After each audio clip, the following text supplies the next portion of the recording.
Do you have a guest? I don't have I don't have a guest. I have COVID-19. COVID-19 is my guest.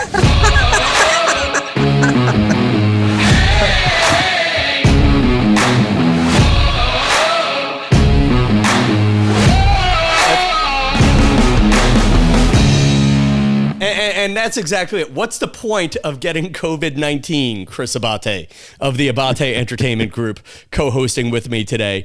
What's the point of getting a infectious disease at an innocuous friend event if I still have to book guests for this damn podcast? Yeah, that is the biggest guest. The COVID-19 is the biggest guest. Exactly. You can't have a bigger guest right now. And frankly, right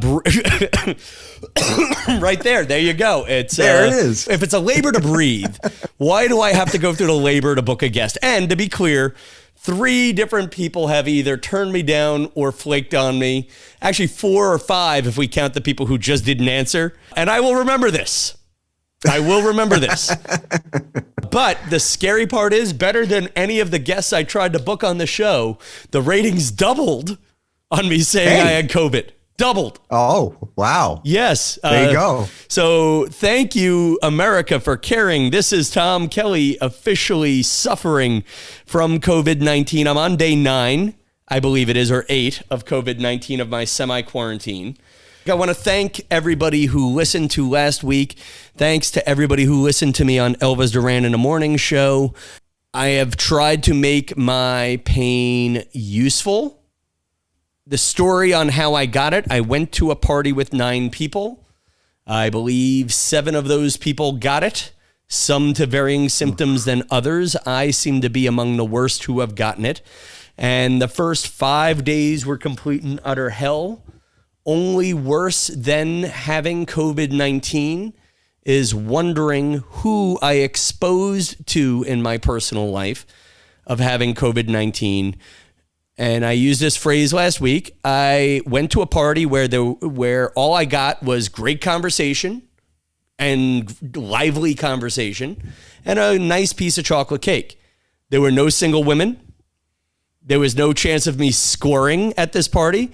Were there any crab legs? I'm not allowed to make jokes about that either right now. Okay. Again, apparently HIPAA rules are applying to some of my conversations. But I also get it. People are hurting. People are suffering right now. And I don't want to talk too much about other people being sick, but I went to a party. I got COVID-19. The other people at the party got it, but me, what I got was awful. And what I got, it was not worth going to this party. So I've had a rough week. Saturday night, 2 weeks ago now, I was exposed at a group party. I did not get symptoms until that Wednesday. Now, the good news is I am better than most people. That's the part that's got me mad about this, Chris. How the fuck do I have COVID and other people don't? Like, if I got it... half of this country should be dead right now.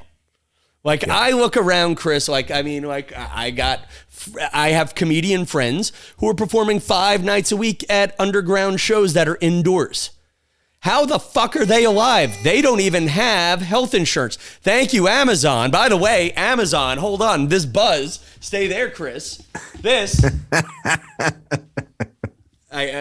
buzz that I had to interrupt this podcast to answer was the O2 blood monitor that I have subscribed to because my breathing isn't quite there yet. And my doctor friend said I needed one.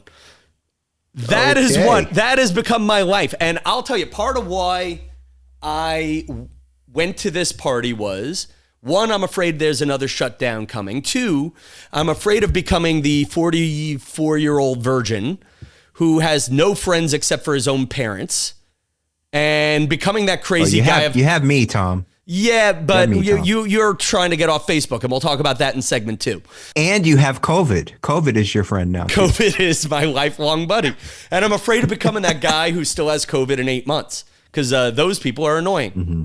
Those people, nobody wants to listen to those people. It's like the gluten allergies.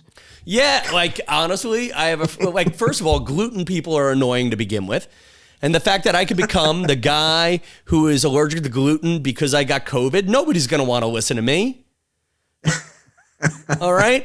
And I could have avoided all of this. I'm going to be a crappy party guest in 2021 because I couldn't handle one more month of 2020.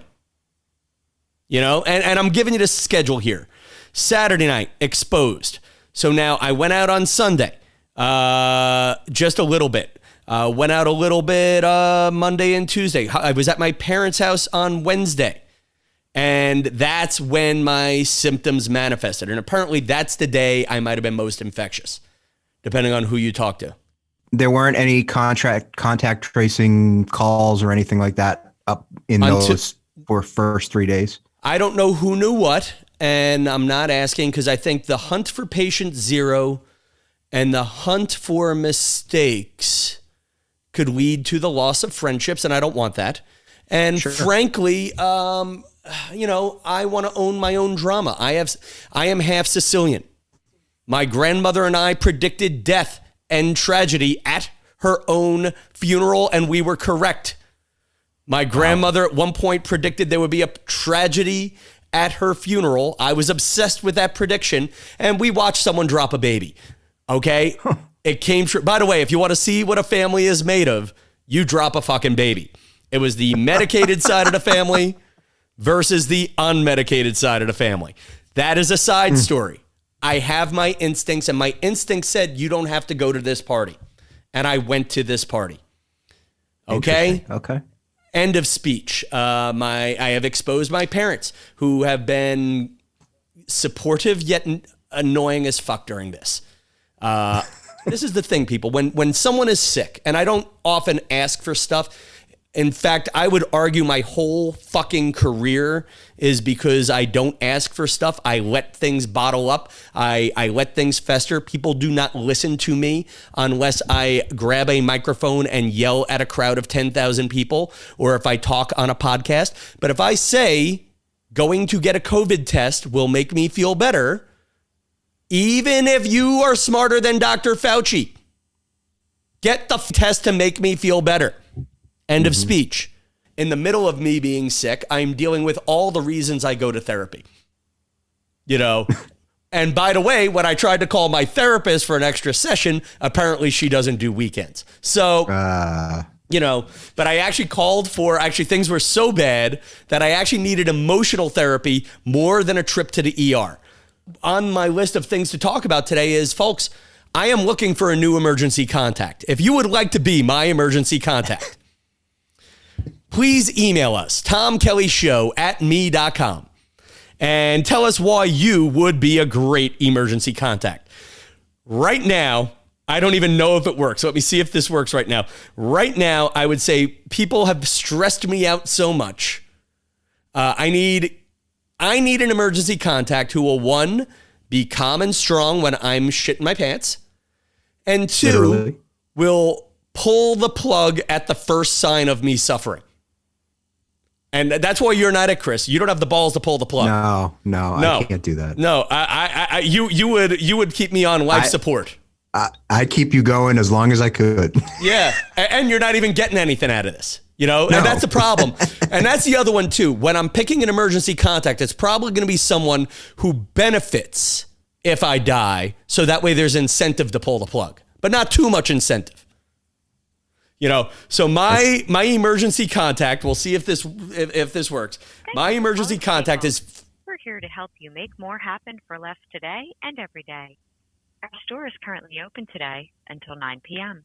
So my emergency contact is Staples of Massapequa. It's a number I have memorized.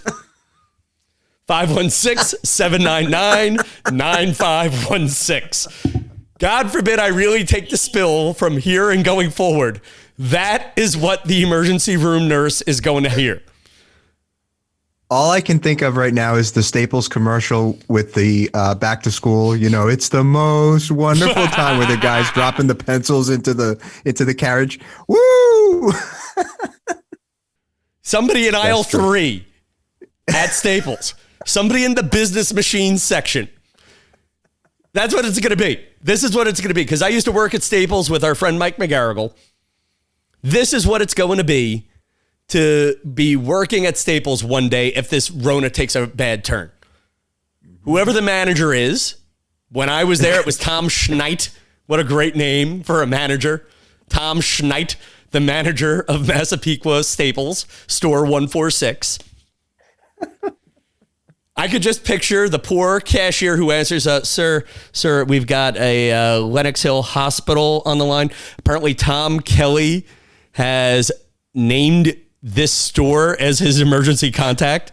And then I just picture it going out on the speakers, being like, business machines, we have an emergency contact on aisle 3, on line 3. We have an emergency contact on line 3.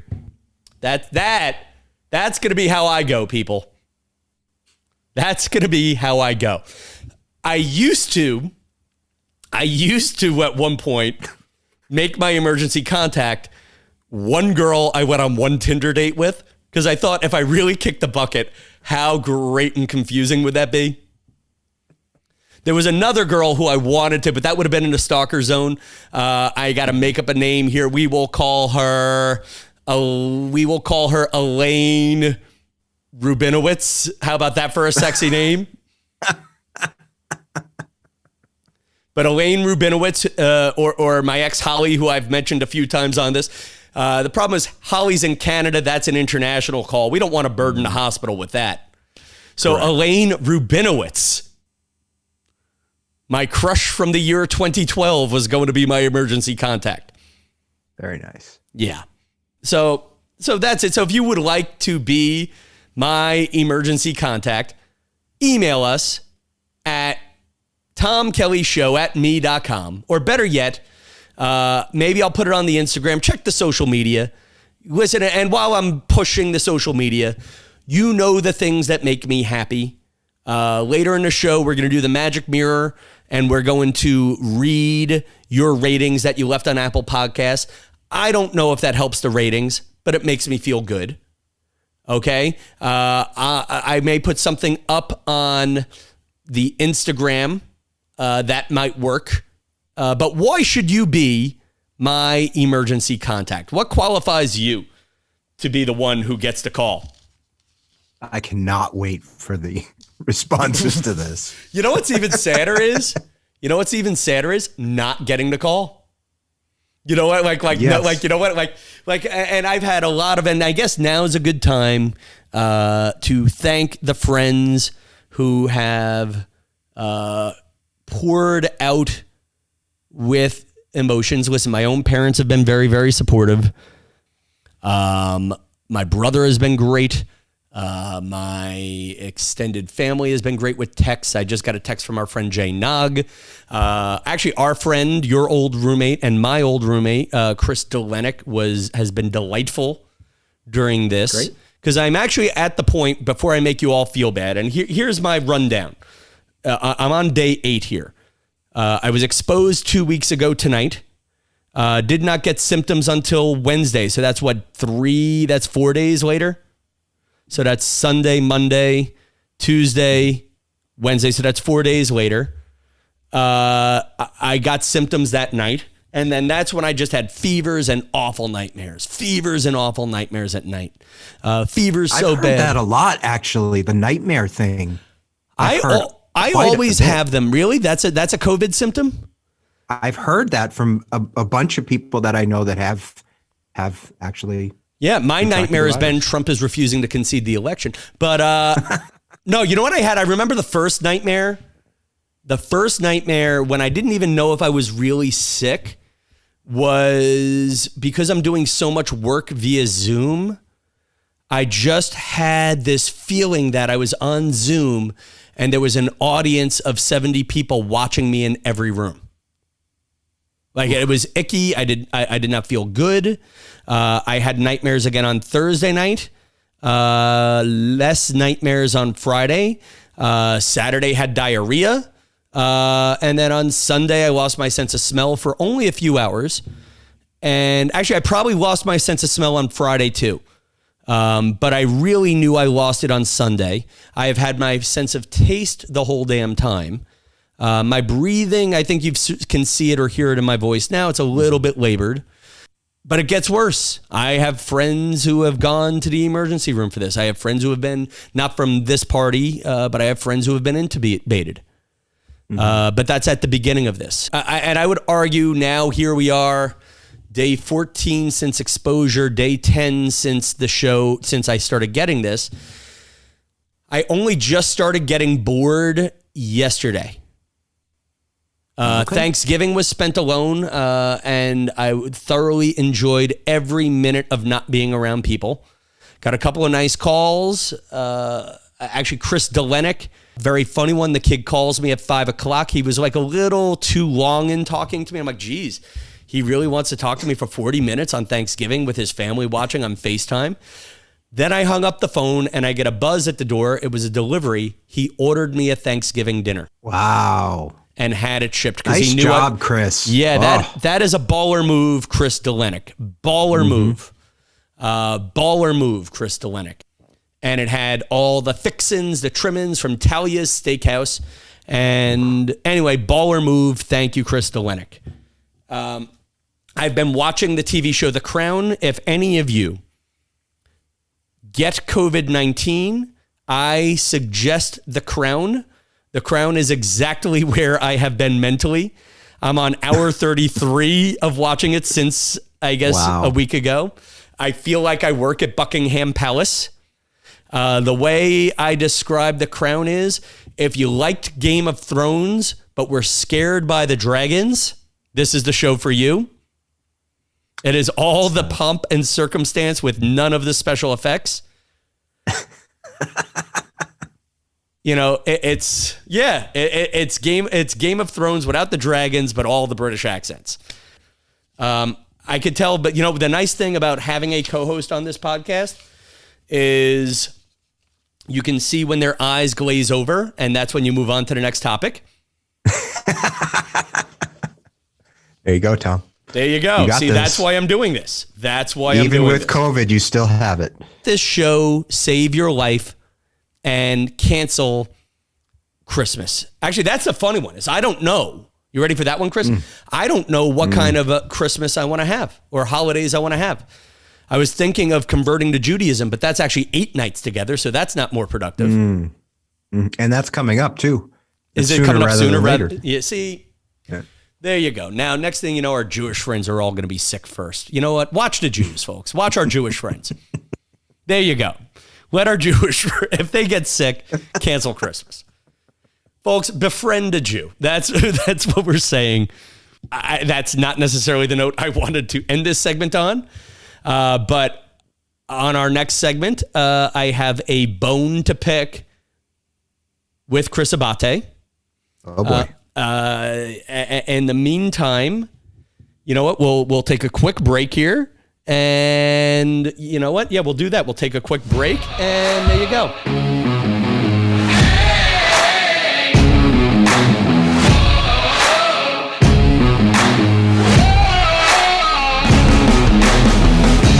By the way, Chris, our ratings doubled. Yes. Woo! With me getting COVID-19. I hope America tunes in next week when I get gonorrhea. Can't wait to see. Listen, let's talk about 2 things. One, if you are planning an event in New England and that event requires music, Chris Abate of the Abate Entertainment Group, abateentertainment.com, ABBATE entertainment.com. He is the man to have for your party. You can tell from just listening to this show that you may not get a sense of his musical taste, but you get a sense that the man cares, and that's what you want on the most special event of your life, especially when you consider these events are so far and few between. I'm convincing Chris to set up a Zoom broadcasting service for weddings. Honestly, throw some money at him, people. He'll do it. He's eager. Absolutely. Yeah. But I'll tell you, I'm ready. And you can find him. He is very well rated on Google. He's very, very well rated on all the New England entertainment websites, but sadly, Chris has taken himself off of Facebook. And this is the 8th time he has done this in a 10-year period. And that's why I said this is the last time. I am so sick of this. I'm going to yell at you first. I'm going to yell at America, and then we'll talk about your situation. America, enough with the fucking quitting Facebook, okay? I get that you've seen the movie The Social Network, whatever the hell they called it, okay? Social dilemma. I get that you have exes who are still tagged in your pictures, okay? It's like the phone, people. You know what else annoys me? The phone. It rings when I'm trying to sleep. It doesn't ring when I'm awake. I don't, my friends, cancel this phone, okay? Like, here we go. Like, right now, I've got everybody and their cousin texting me while I'm doing a podcast. The minute this show is over, I will be 24 hours of silence. You don't see me throwing out my damn phone. Okay? So what I did about a year and a half ago is I deleted the app from my phone. So this came from the first time that I read the book, Digital Minimalism by Cal Newport. Highly recommended. Highly recommended. It goes along with The Social Dilemma. It was written back in 2016, I believe. So it's a little older, but it has the same content or the same concept. Drive in that basically they're saying, back off of social media so that you can't be sort of driven by their agendas and the things that they're pushing.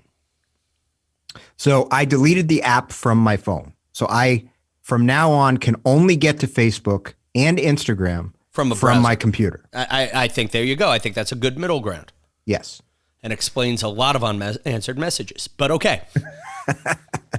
But what that does, that's one of the problems, is there are people that still try to connect with me, whether it's via Messenger or Instagram messaging or whatever, and I don't get those in a timely fashion. Well, and then what you do is you write one-on-one correction notes saying, if you need me directly, this is my phone number. That's it. True. Especially you're an entertainer. You're and a good entertainer. You want to know why do you want to know why more of our friends know I'm in entertainment than you? It's not because of talent, because if it were talent, it would be you. They'd be like, oh, let's go listen to Abate. I mean, you got to listen to his podcast, man. The man connects with musicians you've never heard of, and he's like Barbara Walters. He makes you cry. Some good episodes coming up, by the way. Okay, now you're just self-promoting. But you get what I'm saying, people. You get what I'm saying. Anyway, you know what? We've gone too far. It's 15 minutes on you being a Facebook bitch. Yeah. Okay. So I may delete that post and stay on. I'm still there. Just stay on. Yeah. Just stay there. People, you don't have to use it. You don't have to check it every day. It's kind of like mail. Look, I get mail from the United States Postal Service every day. I don't check it. Take that, Visa.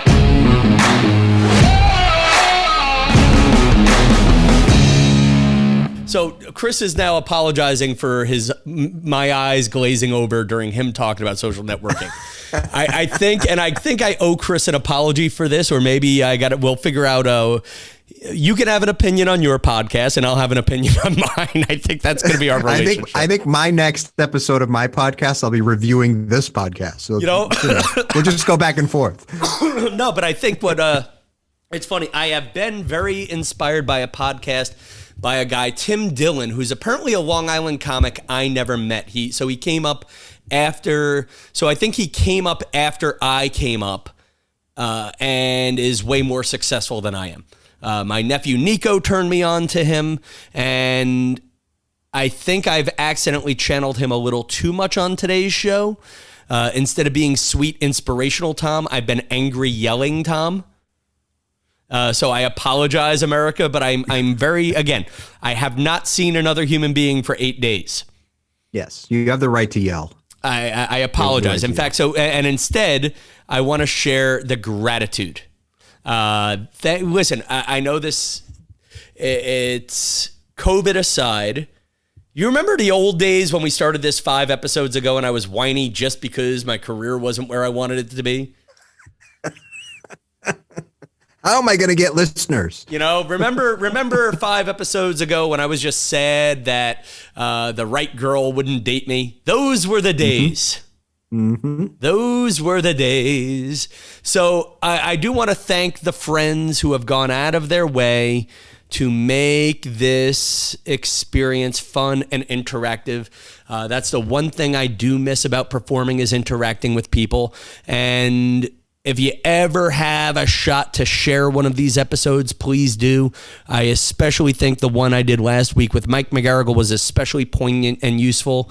I think this one will be useful to people, and maybe we're teaching you something and making you laugh along the way. And I want to thank people. I don't know if it helps boost me up in the podcast libraries or not, but I want to thank the people who have taken time to give us 5 stars on Apple Podcasts. Those have been very, very useful. They have been... they make me feel good. I think I'm competitive with some other shows emotionally. So seeing my star number come up with them at least makes me feel like we have a body of listeners. And, and honestly, at this point, that's why we do this last segment as the magic mirror, as I like to call it. It's all about celebrating the folks I have interacted with here. And let's face it, at this point, if you're listening to the Tom Kelly Show, except for one beautiful woman named Alex, who is a girl I added on Instagram flirting, I don't think there's a single person who listens to this show who has not seen me or met me in person. So at this point, it's a gathering of friends. And your interaction makes that gathering of friends feel more so. So thank you guys. And I want to thank a few people right now. I got Midlow VA 2020, who writes on Apple Podcasts: I've never laughed and smiled so hard listening to Tom during a warm-up at Good Morning America in New York City. He's great. I followed him on Instagram since that day. He's relatable, funny, and deep at times. What's not to love? Thank you, Midlow VA. Travel Abby, my friend Abby Anderson, who I swam with as a mermaid at Weeki Wachee. She was my mermaid trainer. Tom Kelly has made a career out of making people laugh, warming up hearts and audiences for decades. Check out his website, thetomkellyshow.com, for more information about his crazy career. PH Mom, I'm not sure who this is, so I'm thanking you now, PH Mom 925. I first heard Tom when I attended a live broadcast of Good Morning America in New York. He was warming up the audience. His energy was infectious, and my stomach was left aching from laughing so much. Since then, I've kept up with him through Instagram and podcast, and he has never, and I lost him. Who else do I love here? My cheeks hurt, Mrs. Amazon Music. Thank you for that. Waiting for my Netflix special. And I think this is Andrew. Tom's personality is incredible and brightens my day with his great podcast. I remember him from The View and am beyond proud of the person he has become. And then Joe Madonna. I think we'll end on Joe Madonna. Joe Madonna, who I believe you knew from freshman year. Did you know him? He went to Quinnipiac with us freshman year. Sounds familiar. He was big at WQAQ. He's a big music promoter up in Yonkers right now. And he just wrote the nicest note. Joe Madonna. Tom Kelly's not only a great comedian, but he's a really funny guy. He knows how to bring an audience together. And then, you know what? I don't need to toot my own horn anymore. My friend Jose, actually, God, Jose, I hope you're listening. Jose Payer, who I ran triathlons with for the Leukemia and Lymphoma Society. He right now is hospitalized because of COVID-19. Jose, I hope to see you out running on 72nd Street soon enough, my friend. And then I Heart Broccoli. I just wanted to say hello to somebody who gave us 5 stars named I Heart Broccoli. And there you go, guys. That's the magic mirror for the day. Thank you, guys. There's so many platforms to support this product. I have fun things that we did not get to today. We'll get to them next week. And every Monday morning, that's our guarantee for this. Every Monday morning, we will have a new episode of The Tom Kelly Show here. I have no idea what it'll be about. I know I will try to book guests. I don't know if they will agree to be on it. And I don't know if I want them after this. I had such a good time with you today, Chris. I don't know if I need their... Yeah, this was good. This was good. And it is good to have a different type of show every Monday morning. I love that idea. I love it. I think, you know what we're going to do is you're going to take a real ride with me. You know, like, it's funny. This is a big joke about the Drew Barrymore show. Saturday Night Live made fun of it. And it's the first thing you see when you see a new daytime show launch. It's, I'm real, just like you. I'm going through issues just like you. So, yeah, listen, folks, I think the one thing I've always done right with social media is I've emphasized the mess more than the glamour. Maybe I need to learn to reverse that, frankly, a little bit and be slightly more glamorous. But listen, this is a year of growth. I'm determined to make this year of a mess a year of growth. And that's my challenge to you guys. In fact, maybe we'll make that the topic for the jury next week is, how did you turn 2020's lemons into lemonade? There's a good one. I love that. You know what? Send us a note about that. Maybe we'll make that the topic, and I'll try to get the jury to do that this week. Yes. How did you turn 2020's lemons into lemonade? I'll tell you a funny one, since I've only because it's the end of the show. I'm at the point where I'm bored with COVID. And the very ending of the show is I found 4 boxes of Christmas-like cards that I purchased in January that say, wishing you a good 2020. And I can't help but think, had I mailed those cards out, this would have been a better year. Things would have been different. You know what I also need? I need a goodbye line here.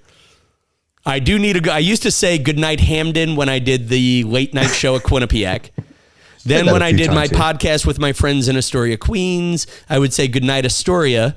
Goodnight America just seems too brazen.